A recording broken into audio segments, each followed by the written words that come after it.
You will own nothing and you will be happy. Be happy. Be happy.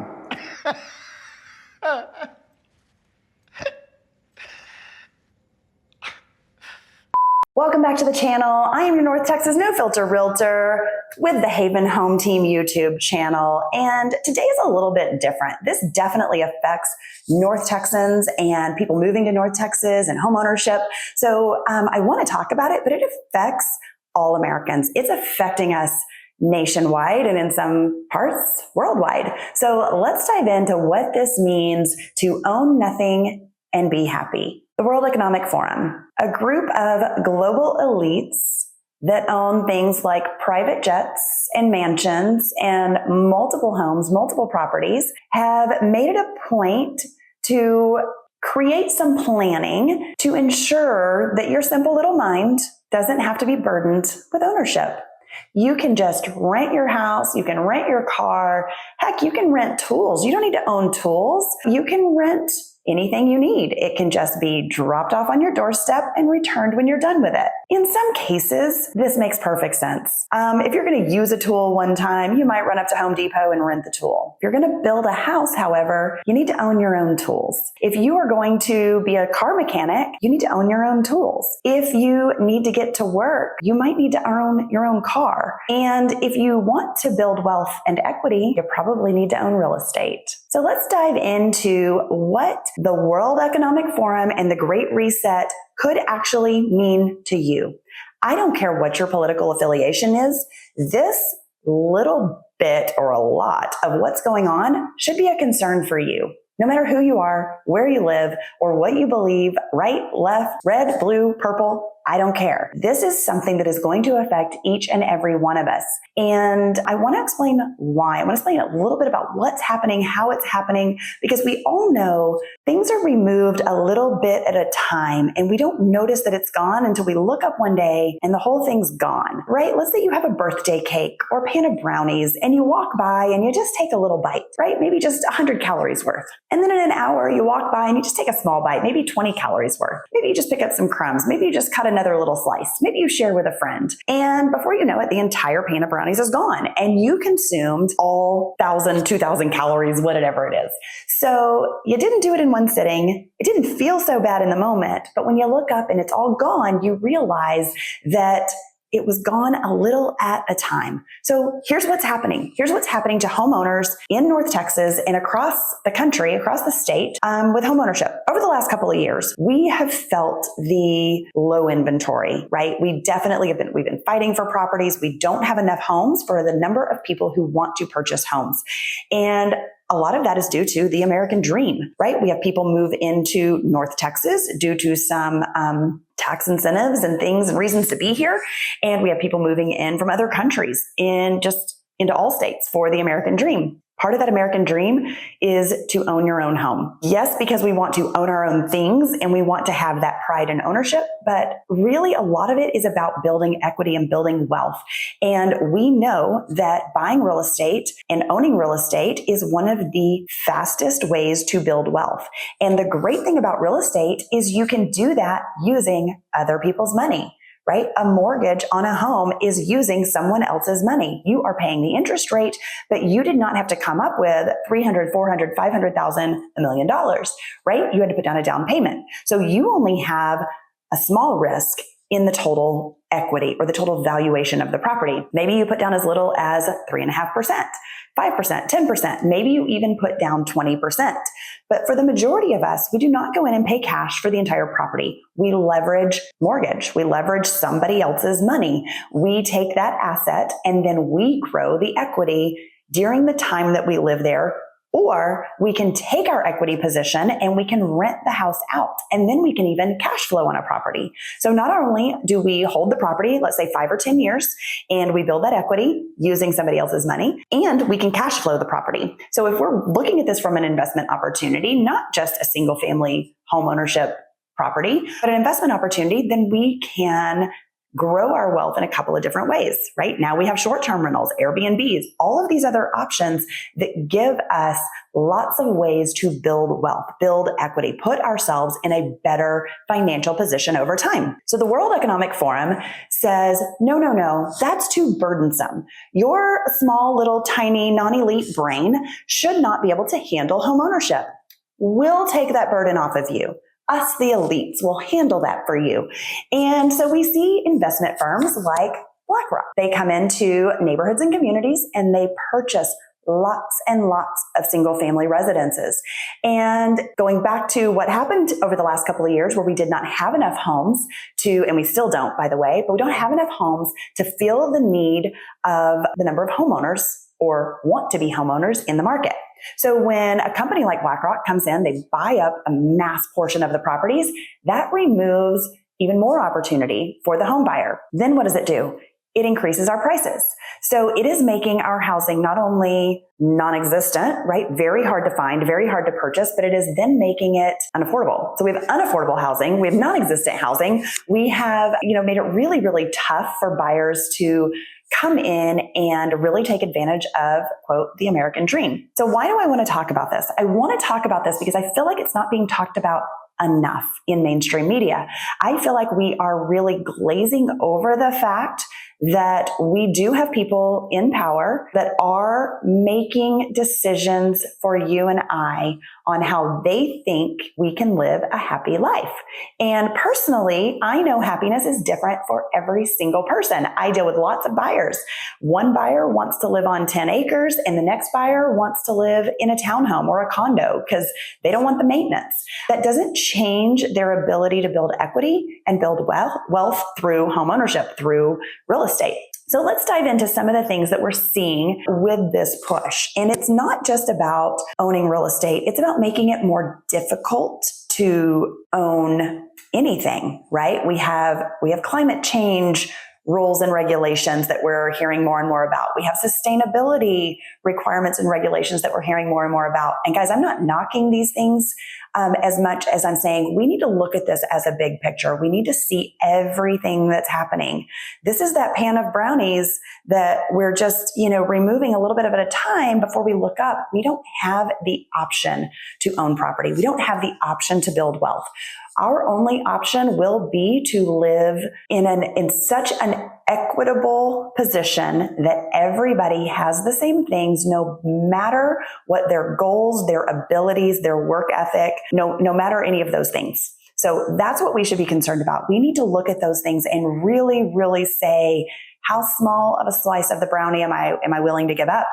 And so let's look at some of the things that are going into effect, or not going into effect, but they're being pushed a little more. And one of those things is sustainable housing. So I love an energy efficient home, right? Makes my day. I love when my electric bill is lower and that I can, have a more airtight property and all of those things, right? We love that. However, we have definitely grown accustomed to our luxuries. I know when I work with buyers, right? We want a nice home. We want it to feel nice. We want it to feel like something we're proud of. And for most of us, that means that we have preferences. And I will tell you that the general preference, and this is not everyone, and I'm not dogging anything anybody else lives in or what kind of house they want to purchase. I have sold everything from $100,000 little small bungalows that need to be fixed up to multi-million-dollar properties. So guys, we're not knocking anything. Everybody has their own path and you should be allowed to take that path. And that's the point I'm headed down. So when we start talking about sustainable housing, we have some things that are coming in, right? If you do a search of sustainable homes, you're not just going to find things like energy efficiency and more insulation and, water filtration systems and maybe water capture systems. And that's not what you're going to find. You're going to find different types of homes, different styles of homes. And one of those is manufactured homes. So this is not the same manufactured home, right? We have an old house in my downtown area that was a Sears catalog home. It is a beautiful craftsman home and it's been there for over 100 years. And that's not what we're talking about when we talk about today's manufactured homes. Most of you know them as trailer homes or mobile homes. They look different. They feel different. They sound different. They're not as energy efficient, but they are not built on site, which means they are classified as a sustainable home. Now, if you go further down the list of sustainable homes, These are considered eco-friendly, but let's talk about the ability to truly build an eco-friendly home. Do you go to any builder in the nearest neighborhood and say, hey, I want an eco-friendly home. I need one that does all of these things. No, absolutely not. If you're going to build an eco-friendly home, and for some of you, you may say, oh, that's off the grid living, right? Or maybe we just want to have less of a carbon footprint. You're not going to get that in a standard new construction build, which means you're not going to get that for your standard 3 to 5% down. You are going to have to spend some more cash. You're going to have more cash. You're going to have the ability to build that home, which could take months. And you need to be able to find the builder who has the ability to do it. So even though these things might be coming down the pipe later on, right, the prefab homes are what I mentioned. That's going to be kind of that manufactured home style. Then we're going to have things like, solar paneled homes and earth covered homes and green builders and right, all of these things that really are going to have a long-term impact potentially on the climate, right? All good stuff. But is it attainable today? Do we have the ability to actually build these homes in mass? And one of the ways that you might have seen as a potential future option is like a 3D printed home. So what that would mean is giant equipment that has to be brought into a neighborhood, and it looks like a big Play-Doh factory where it basically pumps concrete like in a 3D print, right? So you can see that happening here. Great idea, great concept, but we don't have any history with these homes. So we don't know what it's going to mean long term. We don't really know what the maintenance is going to be. We have a lot of, maybe studies or ideas or some things that have been considered, but we don't have it in use. So can you move into your standard development and build a 3D printed concrete home? No, the answer is no, you cannot. So you're going to have to buy the land. You're going to have to make this happen. And you're going to have to take all of the risk financially that this is not going to be a long-term solution for sustainability. Again, not knocking the ideas. Guys, I love these ideas. And I think in the future, we might have some more options, but we are currently living in the land of luxury. And that means manufactured homes are not generally sought after, not in most of our markets. Now, when we buy a home, we buy it with the idea that it is going to be a financial investment, which means we want to see the long-term equity gain. We want to see potential cash flow options if we are buying it as an investment, but it is going to depend on what is around us. So we're seeing some neighborhoods across the country that are being built more for sustainability, more for equitability. And something to consider is if we are putting a single family traditional home next to a manufactured home, what happens to the long-term equity growth of the entire neighborhood? As it stands today, that damages the long-term equity growth, just like it damages your long-term equity growth when you are directly next door to a commercial building, a manufacturing plant, for example, right? That's not going to be great for your long-term home values. So there's things that we have to consider, and we can only consider those in today's value because we do not have long-term studies to say, hey, if we all change our way of thinking, if we all say, okay, this is going to be acceptable, what is that going to look like 10, 15, 20 years down the road? We don't have those answers yet. So we need to think about today while planning for the future. Moving on from sustainable homes and kind of putting the kink in things there, right? Talking about BlackRock, we talked about they buy up the properties. They make it harder for buyers to purchase homes because we are definitely forcing the prices up with the competitive nature of our market. Then we have investment firms and companies coming in to large sought after communities, and they're building single family residential rental communities. Again, nothing wrong with this, right? There's definitely a time and place for rentals. The problem is when we buy up that land and we build rental homes, we are now taking away another opportunity for a single family purchase. Those are things we need to consider in the long run. How long until people say, okay, I give up. I'm going to give up my properties. I'm going to be unburdened by ownership? Or do we, look up eventually and say, oh my goodness, we don't want to rent. We want to build wealth. We want to build equity. And how do these neighborhoods how do they exist in the future, right? What does that mean? Do they get run down? Do they lose value? Do they eventually become neighborhoods where all the properties are sold to individuals instead of being owned by an investment firm or a property management company? It's basically like an apartment community, only single family homes. So we definitely felt the need for some short-term rentals, through 2021, 2022 for sure. But what does it look for us long-term? And is the purpose of these communities to put us in a position of not being homeowners in the future? A lot of the things from the World Economic Forum, a lot of discussions is making it more difficult for individuals to own property. Maybe that means, increased property taxes or, just the encumbrance to get into a home will be made more difficult, so difficult that some people don't want to deal with it. They'll say it's easier to rent.